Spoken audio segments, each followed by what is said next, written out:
Terima kasih saudara, senang sekali saya Afla Nadia dapat menemani Anda dalam Serambi Topik kali ini. Dan tentunya kita akan membahas mengenai isu-isu menarik setiap harinya dalam Serambi Indonesia. Dan untuk membahas mengenai isu menarik pada hari ini sudah hadir bersama saya, Bung Zainal Arifin M. Nur, Wakil Redaktur Pelaksana sekaligus Koordinator Liputan Harian Serambi Indonesia. Kita sapa terlebih dahulu, selamat pagi Bung Zainal. Selamat pagi. Ya Bung Zainal, menarik sekali informasi pada hari ini. Apa yang ingin kita sampaikan, yang ingin kita informasikan pada hari ini Bu, terkait dengan informasi yang sangat menyita perhatian masyarakat? Ya, Nana, yang dalam 2 hari kemarin ya sangat memiriskan ya, juga cukup mengejutkan, juga mengkhawatirkan ya. Ada setelah terjadi penembakan di Penarun di Aceh Timur ya, kemarin terjadi lagi di Sigli, di PD ya, di tepatnya di Sepeng itu, di Kecamatan Pekanbaru, Kabupaten PD. Nah, ini jelas-jelas sudah menyasar posko dari salah satu pasangan calon, yaitu Roni Ahmad Fadlullah ya. Jadi sangat sulit kalau misalnya dikatakan ini tidak terkait dengan politik, karena yang disasar ini jelas posko pemenangan salah satu calon yang kebetulan untuk sementara ini unggul ya, artinya menang sementara di hasil penghitungan KIP, hasil pleno KIP. Jadi ini 2 peristiwa ini sangat menyita perhatian memang, karena yang sehari sebelumnya meski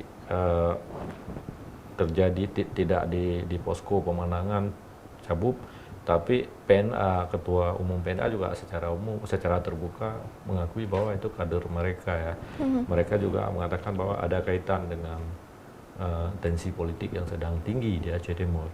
Jadi kasus Aceh Timur dan PD ini hampir sama, karena ya meski di Aceh Timur tidak langsung di posko pemenangan, kalau di PD ini langsung nyasarnya ke posko pemenangan, tapi kasusnya hampir sama.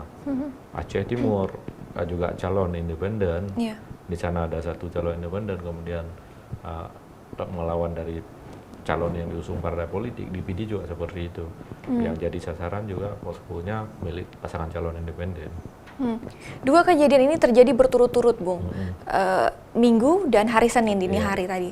Seperti apa kemudian tanggapan dari pihak kepolisian sendiri melihat kejadian ini, Bung, teror ini? Kemarin Kapolda langsung turun ya, sudah turun ke PD, langsung ke tempat posko yang ditembak. Kapolda ya bisa dikatakan memimpin langsung bagaimana proses penyelidikan yang dilakukan oleh polisi, kemudian olah TKP di sana. Kapolda sudah kunjung, kemudian juga ikut berbicara dengan orang-orang yang malam itu tidur di posko Abusi ya, di sana di PD. Kemudian setelah itu Kapolda berangkat ke Aceh Utara. Di Aceh Utara melakukan pertemuan juga, kemudian meneruskan berangkat ke Aceh Timur ya, di Penarun khususnya. Wartawan kita juga ikut yang di Aceh Timur. Jadi kita dari Sigli juga ada wartawan kita sudah melihat dengan Kapolda. Kemudian juga di Aceh Timur itu Penarun itu berjarak sekitar 40 km dari jalan Medan Banda Aceh. Jadi di sana ada yang terkena ini adalah dari suku Jawa ya, yang terkena tembakan. Jadi Kapolda itu di sana itu adalah kebanyakan dari warga transmigrasi. Jadi Kapolda ke sana, teman-teman wartawan termasuk yang dari Serambi juga ikut ke sana melihat, dan Kapolda datang ke rumah korban. Ada 2 rumah ya yang jadi sasaran tembakan. Jadi Kapolda sudah mengeluarkan perintah ya kepada seluruh aparat kepolisian di seluruh Aceh, khususnya di 2 daerah ini, tapi memang secara umum perintah ini berlaku ke seluruh Aceh ya, terutama yang ada di pantai timur ini, supaya memburu pelaku ini juga harus bersiaga untuk mengantisipasi jangan sampai ada lagi kejadian yang seperti ini. Dan Kapolda memerintahkan ini harus ditangkap segera, atau Kapolda juga meminta yang pelaku ini harus menyerahkan diri nih. Kalau enggak pasti akan diambil tindakan tegas. Baik, hingga saat ini tentunya dari pihak kepolisian masih terus melakukan pengejaran untuk pelaku sendiri. Sudahkah kita temukan ciri-ciri dari pelaku sendiri, mungkin dari keterangan dari para saksi, kemudian juga para korban, seperti apa, Bu? Ya, kalau di kepolisian sudah tentunya ya, karena yang di Penarun itu khususnya satu orang yang tertembak di bagian perut, satu yang terkena di leher. Yang di bagian perut ini kita juga sudah datang ke rumah sakit, pihak rumah sakit, cuma nggak diberikan akses lagi untuk kita masuk karena ini kan fasenya pemulihan ya. Okay. Tapi polisi kita yakin sudah mendapatkan keterangan dari kedua saksi ini. Menurut pihak rumah sakit, kedua korban ini yang akan menjadi saksi kunci ini sudah membaik, sudah bisa bicara juga ya. Kita berharap mereka bisa sembuh lah.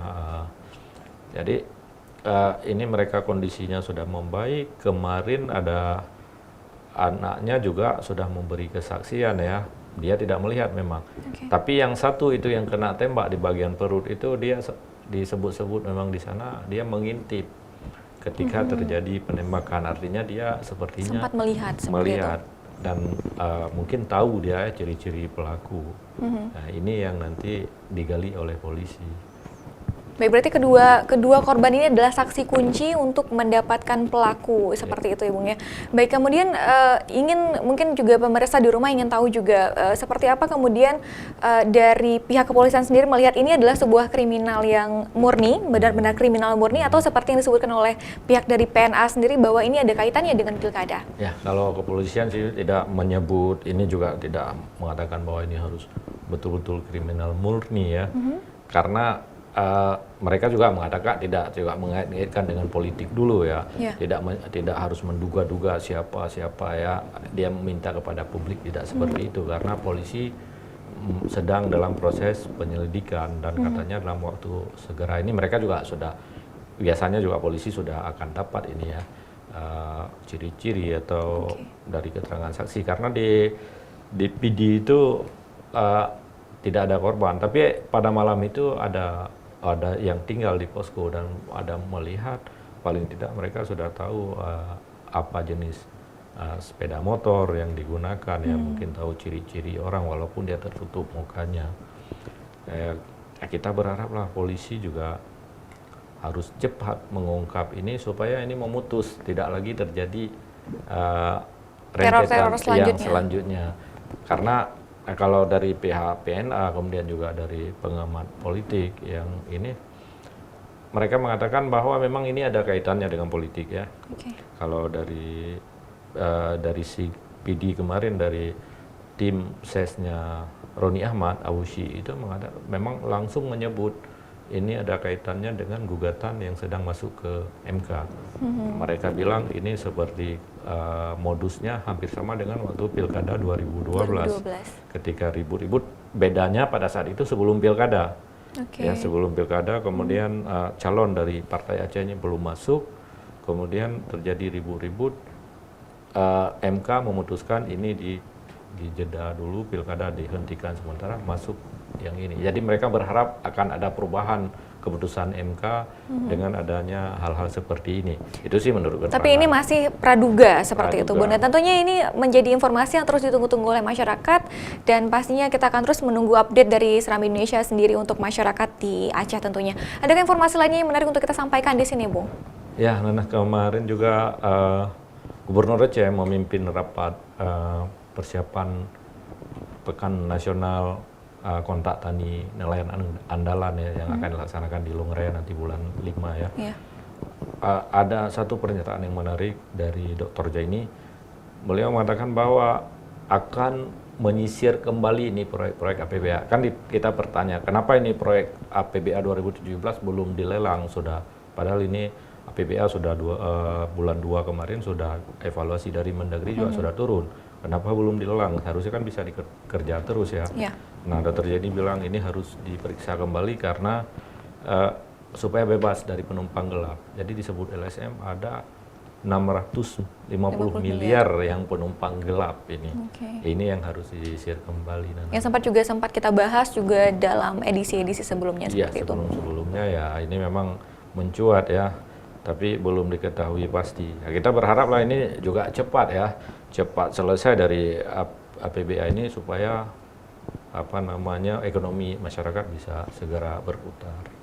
Tentunya dua topik yang sudah kita bahas di sini tadi juga dapat Anda baca secara lengkap dalam Serambi Indonesia edisi hari ini. Terima kasih Bung Zain untuk waktunya hari ini. Saudara, demikian perbincangan kita dalam Serambi Topik, kembali ke studio.